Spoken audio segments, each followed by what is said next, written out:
So this is episode 4 in our series called Spiritual Lessons from World War I. And we are sort of getting into the actual storyline of World War I. We came close in the last episode in talking about the insecurity of William, but that's because it's setting the stage. And almost no matter what we do, there's so much to the storyline of World War I that it's sort of hard to say even where it begins. But there's a classically understood moment where sort of the conflict is going to be spiked. And that is going to happen in early July of 1914 in a city called Sarajevo. And it is from a gunshot because...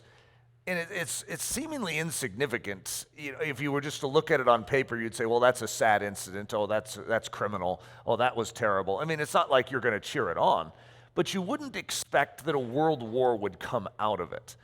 And the same is true for many things in our life, where sometimes the breakdowns in our life they come from like the straw that breaks the camel's back. However, there were a lot of pieces of straw added on there before that final straw.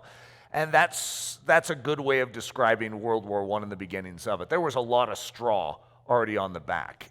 Europe had been anticipating a war for a long time.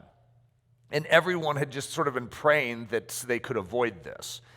And we live in a time not altogether dissimilar, it's just different variables. We're not Europe, and it's a very different world in which we live. You know, like I would even say when I've taught on the Civil War, I would say America is in a very similar state that it was back in, the late 1850s, early 1860s, but we're not divided on geographical lines.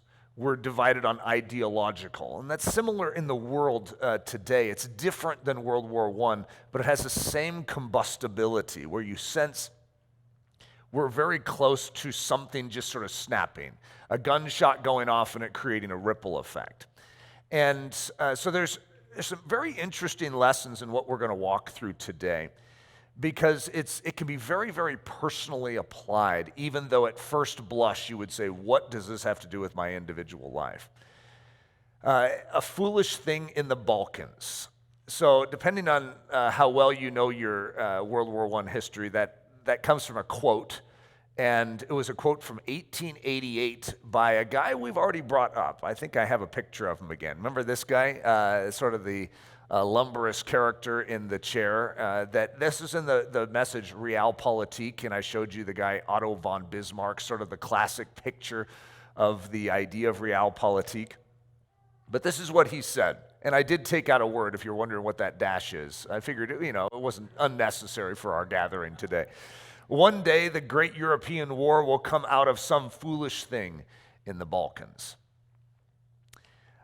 And that is exactly what is going to happen. That was said in 1888, and it was some foolish thing in the Balkans that is actually going to spike a general European war. I mean, it's pretty amazing that this guy said that. But, in our life, we have measurements. We have a way that we live and think, and it's based oftentimes on a survey of what's going on in our life. Like, for instance, there are certain things you would never do if there's a group of people around you.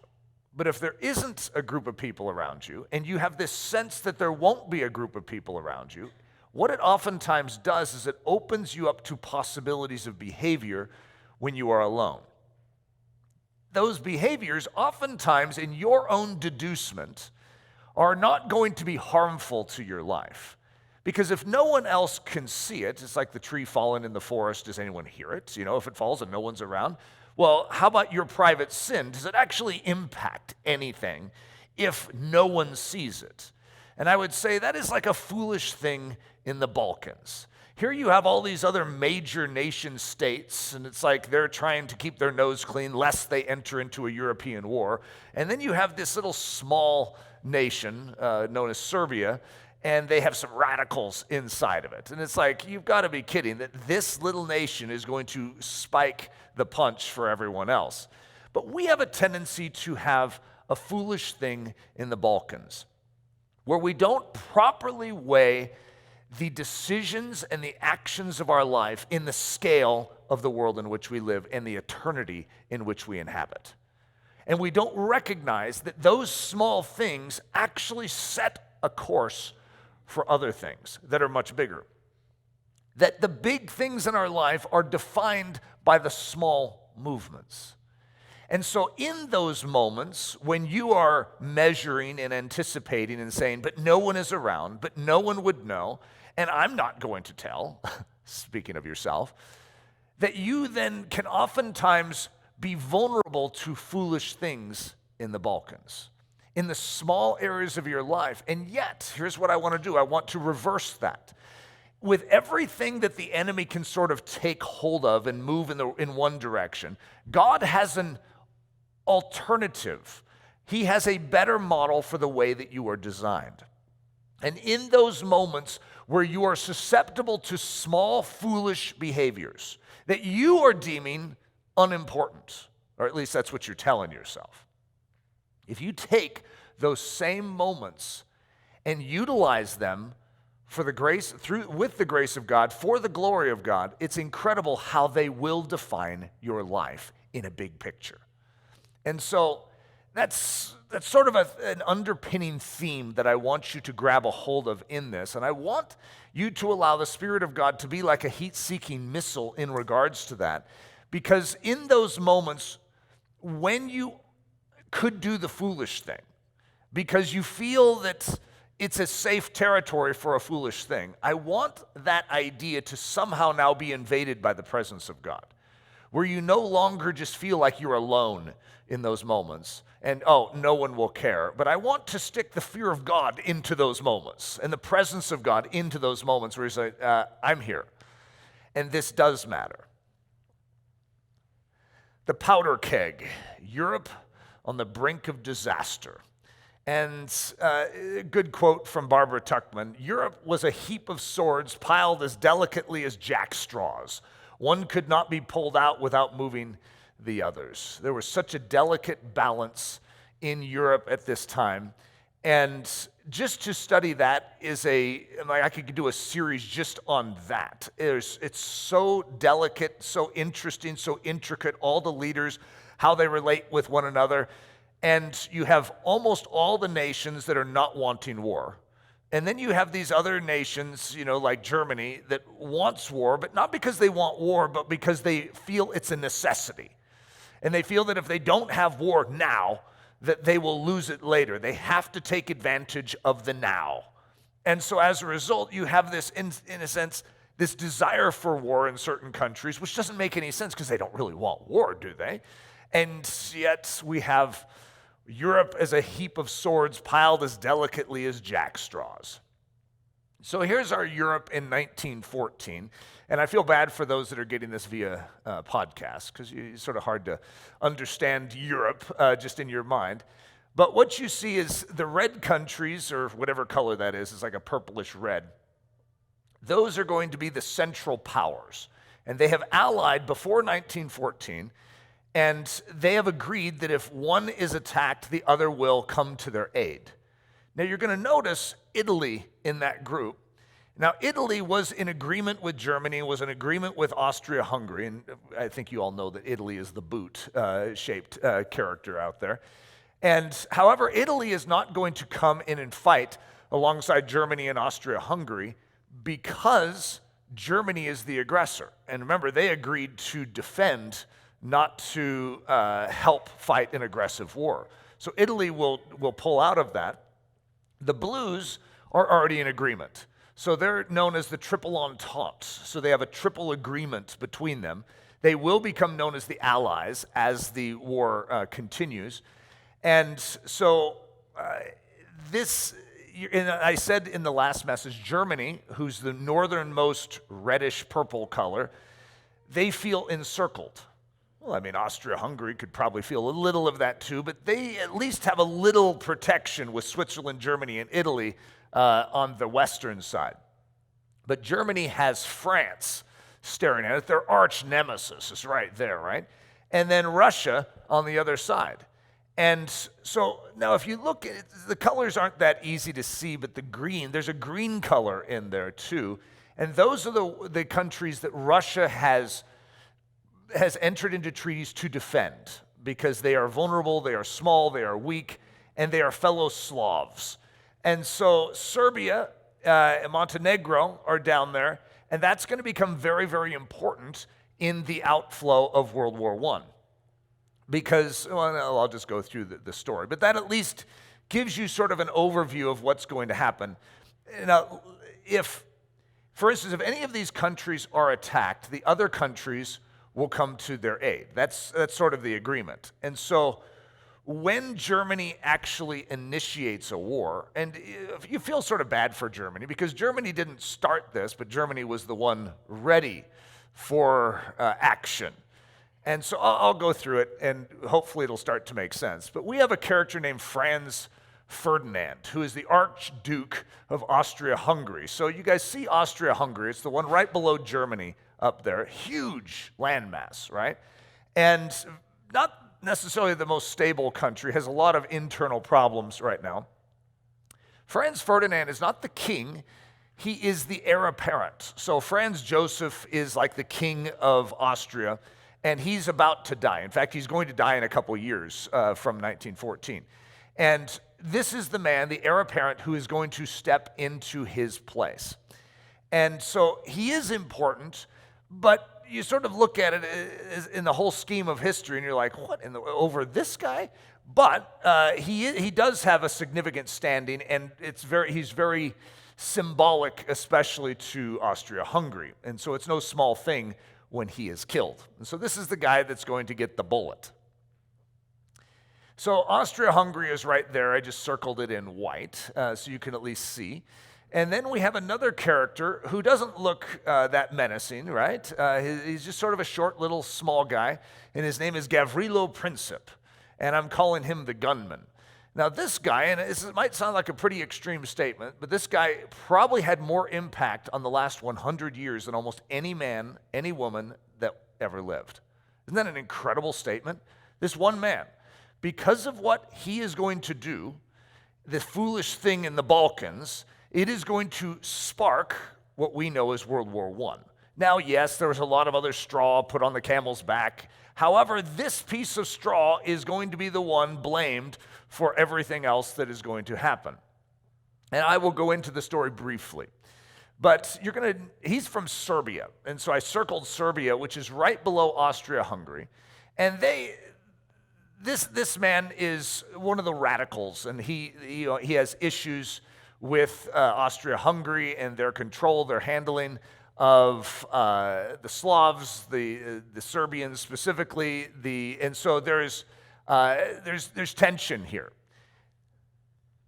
Now, when you take those two together, you're going to recognize that there is a network of connectivity between all of these. So you have Serbia and you have Austria-Hungary, but who goes with Austria-Hungary? Well, Germany and Italy. Well, who goes with Serbia? Russia. Well, who goes with Russia? France and Great Britain. And so you can see sort of these things that if things start to fall apart and certain people begin to get attacked, that all these other nations come in. And that is a good summary of how World War I happens. Because in our mind, as we look forward, or maybe we just look back, and we're just like, why would all the world start fighting each other when they don't even want to fight each other? How could that possibly happen? And that's what's intriguing about studying World War I is it actually makes sense mechanically if you know all the different relationships and dependencies and interconnections. No one wanted this, is what I'm saying, even though I'm going to have to admit the Germans wanted it, but not because they wanted war. It's because they felt the necessity, and this was the now. They knew they had to fight. They knew they had to gain that territory. They knew they had to protect their borders. They knew they couldn't handle encirclement, so they needed to do it now. So I turned my white circles red because this is going to be the start right here. So Herbert Asquith, who's the British Prime Minister at the time, at the start of the war, sort of the position that Neville Chamberlain will have in World War II, and then Winston Churchill will step into that same position in World War II. This is what he said: Austria has sent a bullying and humiliating ultimatum to Serbia, who cannot possibly comply with it, and then demanded an answer within 48 hours, failing which she will march. So Austria-Hungary is going to be antagonized in this. I mean, do you blame them? Their Archduke, I was going to say their heir apparent, and it came out Archduke. Their heir apparent to the throne has just been assassinated by a Serbian rebel. Okay, this isn't good. And so they blame the whole country for it. You can imagine how Serbia felt about this. It's like, excuse me, but we're not with him. Well, they were considered with him. So now Austria-Hungary is going to give an ultimatum. And it's like one of those ultimatums that Serbia cannot comply with. It's an impossible one. So Austria-Hungary wants retaliation. And so given Serbia 48 hours, if she fails to respond properly, then Austria-Hungary is going to declare war on Serbia. This means almost inevitably that Russia will come to the scene in defense of Serbia, in defiance of Austria. And if so, it's difficult for Germany and France to refrain from lending a hand to one side or the other, so that we are in measurable or imaginable distance of a real Armageddon. Happily, there seems to be no reason why we should be anything more than spectators, says the British Prime Minister, which didn't turn out to be true. But I don't know if you've ever felt that. Just like with the Russia-Ukraine war, it's just sort of like, you know what? It's terrible. Terrible what's going on over there. But we should be no more than spectators in this. You know, that's how Great Britain felt in that exact moment. The tiny newspaper clipping. So this all starts with a tiny newspaper clipping in a Belgrade cafe where this group of rebels, terrorists, is going to receive a little clipping of newspaper. And they're going to hear that the Archduke is coming to Sarajevo on a very specific date, which was a very hallowed day to the Serbs, and that they are going to see as an affront to them. And so it is going to lead to this grand event. So here's one of the terrorists, or we'll call him an accomplice. To say this name is not that easy for me, guys, but it's like Borisov Jevtik. Isn't that quite the name? A tiny clipping from a newspaper, this is what he wrote. A tiny clipping from a newspaper mailed without comment from a secret band of terrorists in Zagreb, a capital of Croatia, to their comrades in Belgrade was the torch which set the world afire with war in 1914. That bit of paper wrecked old proud empires. It gave birth to new free nations. I was one of the members of the terrorist band in Belgrade which received it. And in those days, I and my companions were regarded as desperate criminals. A price was on our heads. Today, my little band is seen in a different light, as pioneer patriots. It is recognized that our secret plans, hatched in an obscure cafe in the capital of old Serbia, have led to the independence of the new Yugoslavia, the United Nations set free from Austrian domination. He's feeling pretty good about his participation in that. It's interesting, but in every situation like this where you see this terrorist, most of us are going to be like, what a bad dude. That's not a good guy. And yet this band is going to be heralded by many still as a freedom fighter. So it's like, depending on which glasses you put on, you're going to look at it one way or the other. Winston Churchill says it this way: great commotions arise out of small things, but not concerning small things. So it's like the straw on the camel's back, and then one more piece is the small thing that is just going to create the grand catastrophe. And it wasn't just the small thing, it's just that small thing is what broke the camel's back, even though it was all the straw combined that did it. So what is the small thing in this story? It's a wrong turn. So I don't know if you guys have ever heard the story of the shooting, but it is extremely interesting. I mean, it's fascinating, and it's hard to even comprehend this straw that is going to break the camel's back. But the Archduke is going to come to Sarajevo, and he is going to, they're going to print out ahead of time in all the newspapers the parade route that he's going to be on. And he's going to be in an open car. It's like, what in the world were they thinking? That's what goes through our head. It's like, what, don't you realize that World War I could come out of this? Well, they don't realize that. That isn't in their mind. And so they have an open, it's published. Everyone knows. And so these terrorists know exactly where the car is going to be, and they have all plotted to assassinate the Archduke in this situation. So there were multiple bad guys lined up along the parade route. And, as they passed, the first guy, he couldn't quite do it, too many people around. And then someone along the route had like a grenade or a bomb and pulled the pin, rolled it. I think he threw it into the Archduke's car. And the Archduke, it had like a 10-second detonation on it. The Archduke threw it out, and then it blew up and injured the car behind. But he survived, right? And so immediately the parade was, canceled. It's like, okay, we probably shouldn't keep going here. And the Archduke went straight to the local courthouse and filed a complaint. And then gave a speech in the courthouse like, how dare you treat your Archduke this way when I come for a visit? There should be better security. And so then he needed to leave. So at this exact point, all the terrorists have, they've blown it. Well, this is terrible. Even the guy that, did get the bomb in there, he bit down on a cyanide pill and then ran to the local river because he was going to, kill himself lest he be caught. And the river was, about knee deep. And he jumps into it, and it just didn't work. The cyanide pill didn't work. It was defunct, and so the whole thing just was a disaster. So if you're one of the terrorists, you're just like, oh boy, this isn't looking good, guys. I mean, the whole thing was a disaster. And so, for better security, they decide that for the Archduke to get out of Sarajevo, safe, that they're not going to go along the same predictable route because there still could be some bad guys out there, right? So they map out a course of how they're going to get out of the town, but they fail to tell the driver. So the driver goes back to default position the same way that he was originally told. And then somewhere along the line, they go, no, this is not where you're supposed to go. So the driver puts it in a park to turn it into reverse, and his engine stalls right in front of a delicatessen where one of the terrorists, whether he was getting a sandwich, we don't know. He was outside of that delicatessen. He looks down, and there's the Archduke. So he pulls out his gun and shoots the Archduke and his wife. And so literally, when I say, what was the small thing that took place? It was a wrong turn and the stalled engine.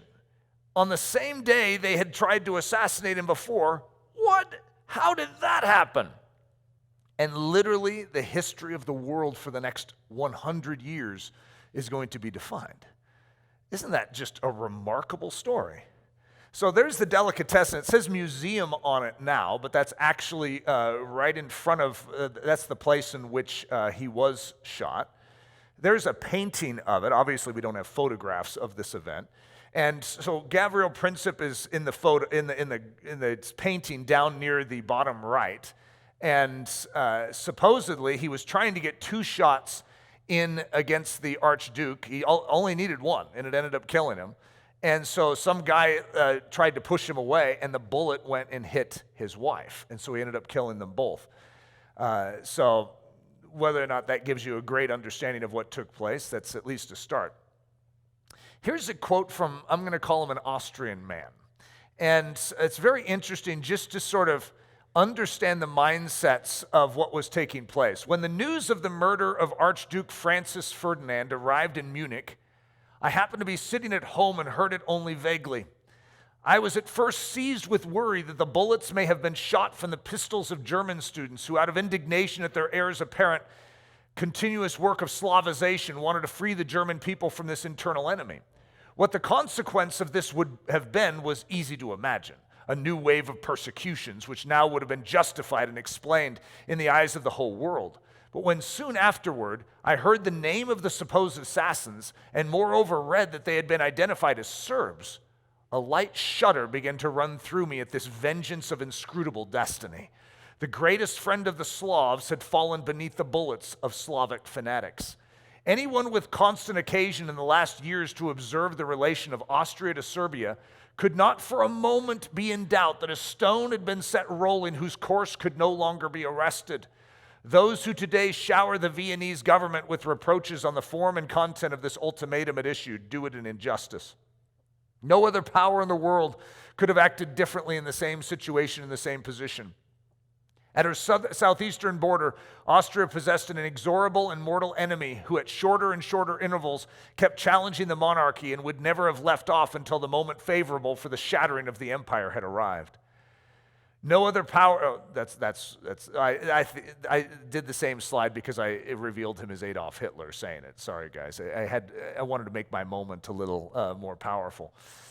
But isn't it interesting just to get a quote from Adolf Hitler? Adolf Hitler fought in World War I, was actually awarded multiple honors for bravery and because he was injured in the war. And he cares deeply about these things, but just to imagine him as just sort of an everyday guy, hearing this news and recognizing the light shudder up his spine to realize, whoa, a stone has started rolling that nothing can stop. What is going to happen in the world now? The domino effect, one action that leads to the alteration of history. Now remember, this is also a personal application message. This isn't just for you to, be fascinated with history, but it's to recognize that there are dominoes in our life too. There are small, seemingly insignificant decisions that you are going to be making today, tomorrow, the next day, that the enemy wants to convince you don't matter. When in actuality, God is in the opposite direction saying those small things matter. And if you would start living them for Him, dedicating them to Him, making decisions that truly have Him in mind, then you are going to see a grand impact on your whole life. Romans 5:19, for as by one man's disobedience many were made sinners, so also by one man's obedience many will be made righteous.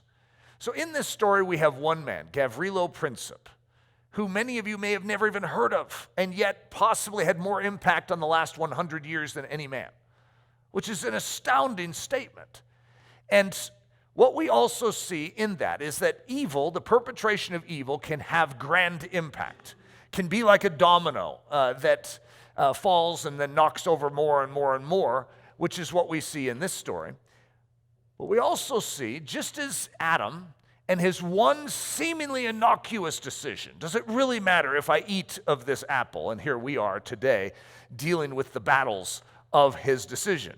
Isn't that an amazing thought to think one man's foolish decision in the Balkans is actually going to change and impact all the world? And of course, we're going to see that again with Gavrilo Princip. And these decisions, which oftentimes are of a selfish nature, Gavrilo Princip, if you could sit him down and just talk it through with him, wouldn't you want to say, okay, are we sure we want to shoot that bullet? Because if you shoot that bullet, do you realize this is going to happen? And then this is going to happen, and then this is going to happen. And not just 40 million dead in World War I, but over the next couple, you're going to say couple decades, if you include World War II in there, you're going to have hundreds of millions dead. Is this really what you're after, Gavrilo? I know you're wanting to make a statement politically here, but do you recognize the impact of this one decision? Could you imagine coming up to Adam, as he grabs the fruit, tapping him on the shoulder and saying, are we sure we want to do that? Just stop right here. I know it's about 6 inches to a foot away from your mouth, but that 6 inches to a foot, if it keeps going, there's going to be a whole bunch of ramifications, Adam. And the same thing is true in our life. We have a tendency to cluck our tongues at Adam or to look at Gavrilo Princip like, well, that was dumb. But how many of us, because we consider ourselves small players in a drama, we don't think of ourselves as being big impact players, that we treat the small moments of our life with a negligence and a nonchalance instead of a seriousness to recognize that every one of God's children is a big-time player in this drama. And that if you start making those small decisions in the right direction, just like you see in the Christ model here. By one man's obedience, many will be made righteous. There's a pattern there. Yes, it's talking about the Christ, but you are the body of Christ. And when we step into that role of saying, yes, I agree with you, Lord, that I want to have obedience instead of that disobedience. The disobedience leads to grand impact on this world, but so does the obedience. So here's a story that is going to be sort of the polar opposite of Gavrilo Princip and Adam. And it's a story that I've already shared with you in the semester. It's one of my favorites, and it's the story of Mary of Bethany. But I want you to recognize that like Gavrilo Princip's bullet into the Archduke, Franz Ferdinand, is going to literally change the next 100 years, I want you to recognize that this woman's obedience is actually going to change all of history. A woman came to him having an alabaster flask of very costly fragrant oil, and she poured it on his head as he sat at the table. But when his disciples saw it, they were indignant, saying, "Why this waste?" Then one of the 12, Judas Iscariot, went to the chief priests. Then one of the 12, called Judas Iscariot, went to the chief priests. We have a stone that is starting to roll, a domino that is starting to fall. Well, what's he going to be doing with the chief priests? I mean, what is he doing, just hanging out and playing cards? No, he's betraying him for 30 pieces of silver. Does that sound like we've just triggered something here? In other words, what started it, which is so interesting. And we oftentimes don't see what started Judas in this direction. This was a straw that broke the camel's back for him. It's like, that's enough. He was indignant. Cannot believe the waste. I've had enough with this guy. And he is willing to betray him now for 30 pieces of silver. Obviously, money was a big deal to this guy. But what triggered it? What was the straw that broke the camel's back in this? It was Mary's obedience. Isn't that interesting? And of course, you could look at this as a disastrous situation. However, it's in the fullness of time to fulfill all righteousness. God is taking what the enemy is attempting to disturb, and God is going to use it to bring about his redemption. Here's another version of it, Mark 14. And being in Bethany at the house of Simon the leper, as he sat at the table, a woman came having an alabaster flask of very costly oil of spikenard. Then she broke the flask and poured it on his head. But there were some who were indignant among themselves and said, "Why was this fragrant oil wasted?" Then Judas Iscariot, one of the 12, went to the chief priests to betray him to them. That's just interesting. Straw breaking camel's back, domino tipping. But it wasn't a bullet shot from Gavrilo Princip's gun. It was a broken alabaster box. It was worship. It was obedience. It was faith. Isn't that interesting? There's two ways to impact history. One is with the gun, the bullets, the foolish thing in the Balkans.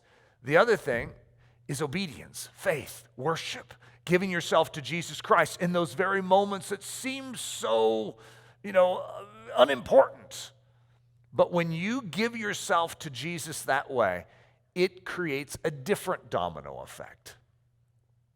Winston Churchill says this: "In the midst of these festivities on 28th of June arrived the news of the murder of the Archduke at Sarajevo. Like many others, I've often summed up in my memory the impression of those July days. The world on the verge of its catastrophe was very brilliant. Nations and empires crowned with princes and potentates rose majestically on every side, lapped in the accumulated treasures of the long peace. All were fitted and fastened, it seemed securely, into an immense cantilever. The two mighty European systems faced each other, glittering and clanking in their panoply, but with a tranquil gaze." So when he says two mighty European systems, you have the Central Powers and you have the Triple Entente. And as he says, the two mighty European systems faced each other, glittering and clanking in their panoply, which means their full armored dress, but with a tranquil gaze. H.G. Wells, who was living in London, I believe, at this time, this is his statement on the matter. "All Europe still remembers the strange atmosphere of those eventful sunny August days, the end of the armed peace. For nearly half a century, the Western world had been tranquil and it seemed safe. Only a few middle-aged and aging people in France had any practical experience of warfare. The newspapers spoke of a world catastrophe, but that conveyed very little meaning to those for whom the world had always seemed secure, who indeed were almost incapable of thinking it as anything otherwise than secure. In Britain particularly, for some weeks, the peacetime routine continued in a slightly dazed fashion. It was like a man still walking about the world unaware that he had contracted a fatal disease which will alter every routine and habit in his life. People went on with their summer holidays. Shops reassured their customers with the announcement, business as usual. There was much talk and excitement when the newspapers came, but it was talk and excitement of spectators who have no vivid sense of participation in the catastrophe that was presently to involve them all. There's two ways of looking at this message. My primary desire is that you recognize the value of the small moments, that a foolish decision in the Balkans can lead to a disaster in your life. There's so many key leaders that have lost their leadership strength and authority because of a foolish decision in the Balkans. And the enemy of your soul is seeking to devour you, which means that though he wants to con you into thinking that those small moments don't matter, they actually do, and he knows that, which is why he spends so much time trying to say no one's looking. No, it doesn't matter. This doesn't have any impact except for on you maybe. And even that is going to be small. All you have to do is seek forgiveness afterwards. Classic enemy. This is not how God works. God takes the small things seriously. And as a result, if you give them to him, he will leverage them in your life to create a domino effect of strength. The other aspect of this is to recognize how the world was thinking in this time. These political powers, the common man may not understand all the issues of the Central Powers, all the Entente agreements that they have, the Triple Entente. They may not understand those details, and it may not make any sense why an assassination of an Archduke would lead to Great Britain suddenly being involved in a war. What do we have to do with that, would be Great Britain. If you're an American, guess what else you're thinking? You're thinking, yeah, and that has nothing to do with us. The assassination of Franz Ferdinand, what would that have to do with us? If you're an American, you would have that thought go through your head. And believe me, it did. In fact, they made it very clear, we want to have nothing to do with this war. And so it's very easy for all of us to take a look at the world around us that seems to be falling apart and saying, this has nothing to do with me. And at the same time, it's important for us to recognize that all the small decisions and all the foolish things done in the Balkans are impacting us. When we just walked through COVID-19, and that was a whole bunch of foolish decisions in the Balkans, if we could say it that way. It was sort of like we took our brain and took it out of our head for a season and set it over there into a cat, and let the cat sort of run the world. That's the way it felt for a while, where we just sort of lost our sense. And I don't know if we ever got it back, right? But this is all affecting us. I remember at the very beginning, maybe Leslie was in the meeting. I was going to say we had a staff meeting. I think we were in the Studio 29 building. I remember Sarah at least was there. Nathan would have been there. And, Philip was there. And I said Sandy brought up the fact, it was like February of that year, they were talking about this scourge in China, this COVID-19 thing. I don't know what it was called then. Coronavirus, I think is what it was called then. And I chuckled at it. And she goes, well, do you think that could affect us here? And I, flippantly waved my hand like, no way. There is no way we're going to allow that to impact us here. And, of course, famous last words, right? Here's Sandy looks all smart and I look all dumb. But it seems so ridiculous that an issue of a disease over in China that is spreading, that seems so nominal to begin with. I've studied a lot on different scourges and different diseases over time, and it didn't seem that big of a deal, to be honest. Still doesn't seem like that big of a deal compared to other things like the bubonic plague, right? And yet it did impact all of us. And so there's a need for us to have a readiness of soul. A readiness of soul for two things. For these small moments in the Balkans, at the same time for the impact of the foolishness of the Balkans that someone else is perpetrating, that when it comes our way, we are ready to embrace the challenge. Some of us would dream of having a lockdown season again. I'd be like, that was really nice. But when we were first going through it, we were grumbling and complaining as opposed to embracing it. But if you look back, you're like, what if you were anticipating? It's like, oh, this would be really nice if we could have a lockdown. And I'm going to maximize this for the fullest extent. It's an important thing to be ready, is what I'm saying.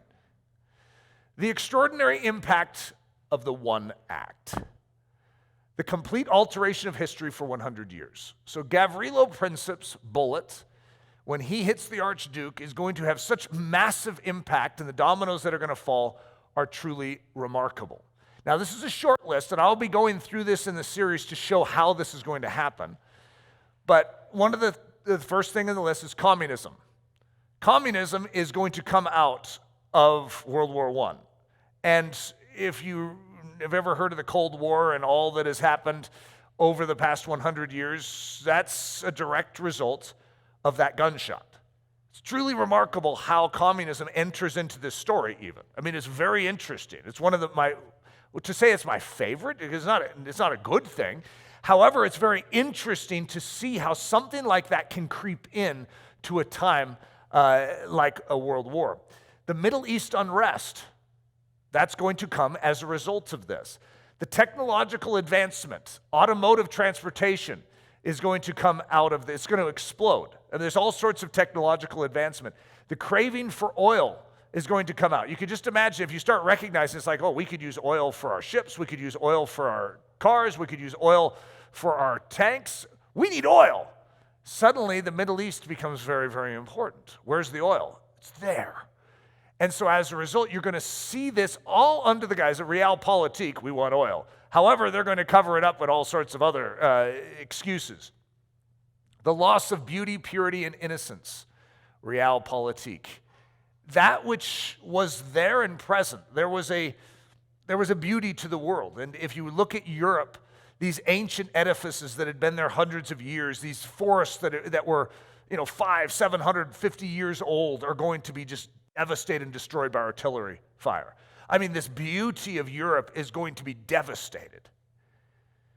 A strong disillusionment in systems of religion, the demise of governmental leadership trust. There's an event that is going to happen in a few years after the start, so about 3 years into it.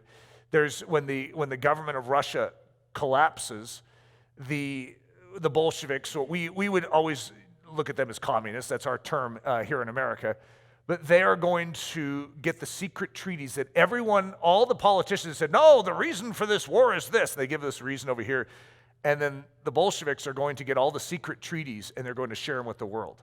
That, okay, when we win, we get this parcel of land, we get this, it's all power and greed, and it's all exposed. And what happens to everyone in the world, but they're looking at their leaders and they're like, you lied to us.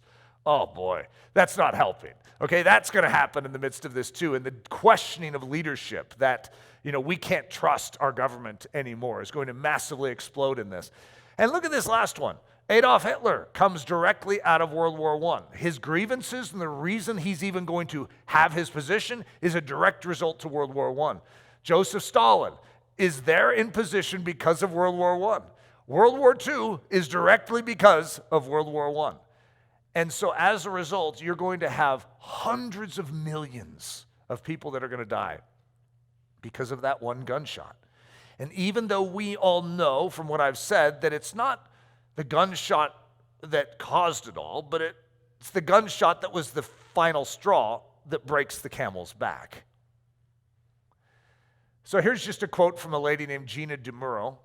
Whether hero or villain, one thing that is certain, Gavrilo Princip changed the course of history. His actions resulted in a war so devastating and horrific that it was dubbed the Great War.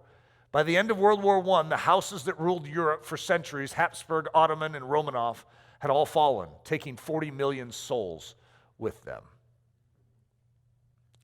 The extraordinary impact of the one act, the complete alteration of history for, well, forever. So when we look at one man's actions and we recognize what is going to happen because of Mary of Bethany's sacrifice, Mary of Bethany breaking open that spikenard, Jesus is even going to circle it and say, hey, look at what this woman has done. It is going to be a trigger that God is going to use to bring about his redemption. Yes, he's the one doing all the redemption, right? But the enemy is going to immediately try and turn this good into evil. And yet God is going to take that evil and turn it into good. So we see the betrayal, then we see the cross, then we see the redemption, the forgiveness, the pain of the ransom. We see the burial, the empty tomb, the resurrection. We see the ascension, we see Pentecost, the outpouring of God's very Spirit, and the empowerment of the church. Isn't that incredible that it flows out of this event? See, this is just how God works.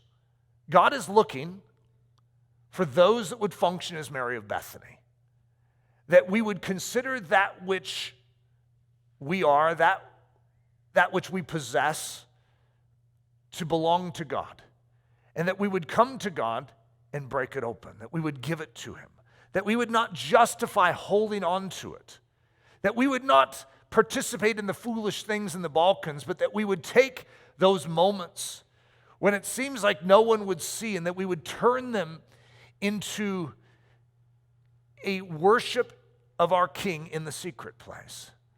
That we would leverage those moments of aloneness into greater growth and greater strength as opposed to frailty and failure. You see, there is a grace that has been given to us to be applied to our moments in the Balkans, where those moments can be turned into tributes to our Creator instead of dastardly deeds that can change history in the wrong direction, but can be moments of tremendous givenness to Jesus Christ that can change history for the glory of God. What did she do? She believed that Jesus was, in fact and in truth, the Savior of the world.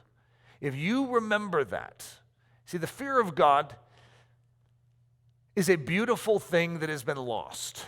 To live in every moment as if God is present tense, as if God is right there, as opposed to, oh, God, I know I'll see you next week, when I get to church, but in the meantime, I'm going to live my life however I want. And that leads to a broken down existence. But when you live with the fear of God and you recognize that he is very, very real, like I've always used the illustration of the little kid sneaking into the kitchen and putting his hand in the cookie jar. He's not supposed to touch that cookie jar. Those cookies are prohibited, and only if he gets permission from mommy or daddy can he get his hand into the cookie jar. And then in the middle of the night, why would he sneak in the middle of the night? What's the good of the middle of the night? Because mommy and daddy are sleeping, okay? That's why the cookie jar seems accessible, right? However, if mommy was in the kitchen, sipping a cup of coffee, he's not going to stick his hand in the cookie jar, and that's like what the fear of God is. When you recognize that your Father in heaven is in the kitchen sipping his coffee, you don't just bald-faced right in front of him stick your hand in the cookie jar. Would you? I mean, who's dumb enough to do that? And it's because we lack the fear of God. We lack the understanding of his presence. We lack the understanding of his holiness. We lack the understanding of who he is, that he is very real, very near, very present. And when we live with that, it changes our life and it transforms those foolish behaviors in the Balkans into beautiful behaviors of worship and givenness and breaking open our spikenard. So this is a tough Latin saying to be able to enunciate, Deus Ex Machina. And this is one of those phrases that's usually relegated to theatrical compositions or like authors. And so I'll read the definition, but it's literally God from the machine. It's an ancient term that has been used for a long time. Greeks and Romans basically came up with this. Literally, God from the machine, the outrageous contrivance of the lazy author injecting an unbelievable solution into a story in order to solve a seemingly impossible dilemma. So what the storyteller does is they bring their characters into an impossible place, which is just part of storytelling, right? And the more impossible it is, the more satisfying it is when they get out of it, right?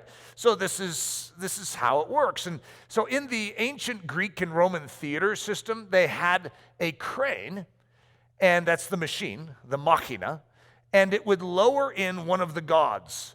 And the god, in one of the scenes where the character is like being eaten by the shark, and there's no way out, suddenly this god would come into the scene and save him. And it was just like so predictable, and that history now knows it as Deus Ex Machina. And it's, in our culture, it's made fun of. And so if there's ever a cheapo, author or screenplay or movie that comes out where it's just like, oh, they get the characters into this impossible situation and then, oh, that was convenient. That was convenient, but it's unbelievable to us. We're like, it might as well have taken a crane and dropped one of the gods in just to save the character, right? It's preposterous. So here is a little comic strip that sort of says it. So here's a guy being fed to the crocs up above, and his name's Billy. And Billy's like, how can I possibly get out of this? I mean, there's spikes on the wall, there's crocs beneath him, and then there's a god character in the next slide. The omnipotent superhero God-man slightly shifts his weight, and then down in the bottom left. And suddenly Billy is on a beach in Costa Rica. And he's like, huh? What happened? And then Billy's talking to himself, and he says, I've been suddenly rescued by some force utterly outside the context of this narrative. How unsatisfying. For us that we have an opinion about story. Whether you know it or not, you know a good story and a bad story. And there's nothing worse than Deus Ex Machina to us. That this outside force just suddenly enters the story and changes things so dramatically. When you look at this bullet, the stalled vehicle in the streets, you almost want to say, this is so ridiculous. It almost seems like God stalled the engine. It's hard to even comprehend what this is. But we do know that there are forces at work. But there's not just forces, where you're just seeing this like multitude. What you have is two kingdoms. You have a kingdom of darkness and you have a kingdom of light. And they're both waging war on one another. And they're both looking to create, if we could say it, the straw in the right time to break open their purposes. And just a hint on this, but God is so much superior to the enemy on getting his job done, that even when the enemy appears to be winning, God weaves that into his storyline. So we have the term Deus Ex Machina, okay, which I'm not a big fan of because, I don't even like the phrase God from the machine. I'm not that interested in these gods, mythological gods and things like that. However, it's interesting because in the grand storyline of everything, do you know how many times the characters in God's story get into impossible situations? And it's not that, some god, lowercase g, is lowered from a crane to take care of it. God Almighty, capital G, enters the story seemingly from nowhere, right?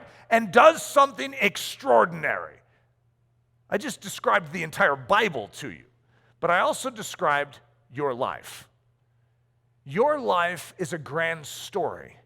And God desires to do something mighty. So I have a new Latin phrase for us instead of Deus Ex Machina. And I made this up. So my Latin isn't very good. So I was doing some translator thing to see. And I couldn't get it to say exactly what I wanted. So this is the closest as I could come.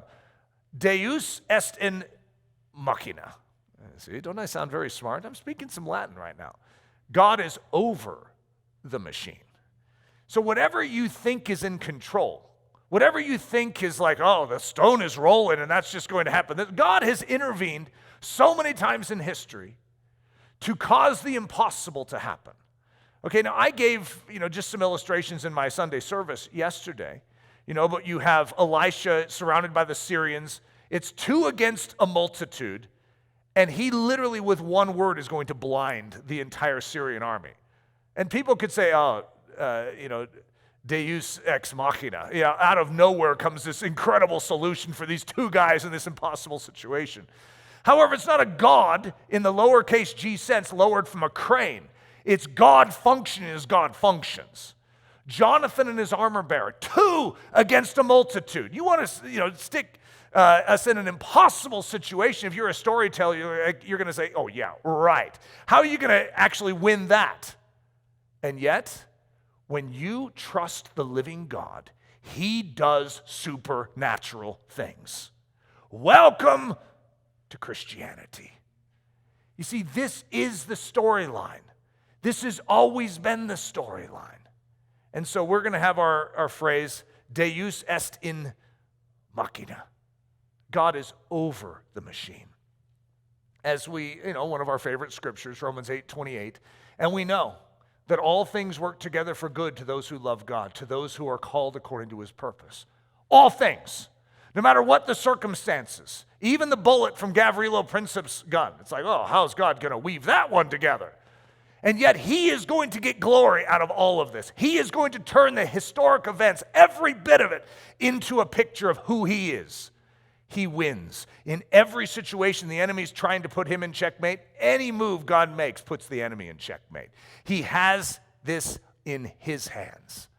And as Joseph said to his brothers, but as for you, you meant evil against me, but God meant it for good, in order to bring it about as it is this day, to save many people alive. We could say that to Judas. What you meant for evil, I meant for good. I turned it. God turns the enemy's foolish things. God turns our foolish things. That doesn't mean we perpetrate foolish things because we know God will change them. Paul has that same argument. If grace abounds when I sin, then should I just go on sinning so that grace could abound? And Paul says, by no means. Okay, that isn't how you think as a believer. That's an unhealthy thought process. What we want is to think the way God wants us to think, which is to use our moments in the Balkans, not for foolishness, but for his glory. To allow him to penetrate down to that granular level of our soul in the small, intimate moments and say, nope, let's go towards righteousness right now. And you could dig in your own pocket and say, but I can't go towards righteousness. I seem incapable of it. He says, but I can. Would you allow me to steer you that direction? He is able to save you. So allow him to do it. Father, we love you. And we ask that you would be very present tense in our life. And that you would spare us foolishness in the Balkans. Lord, but where there has been foolishness in the Balkans, where there is foolishness around us in the Balkans, I pray, Lord Jesus, that you would steer and take all of those things and bring them to your glory in our life and in this world around us. Lord, you are over that machine. You control it, and you will turn all things for good. Lord, we trust you in that. It's in the precious name we pray. Amen.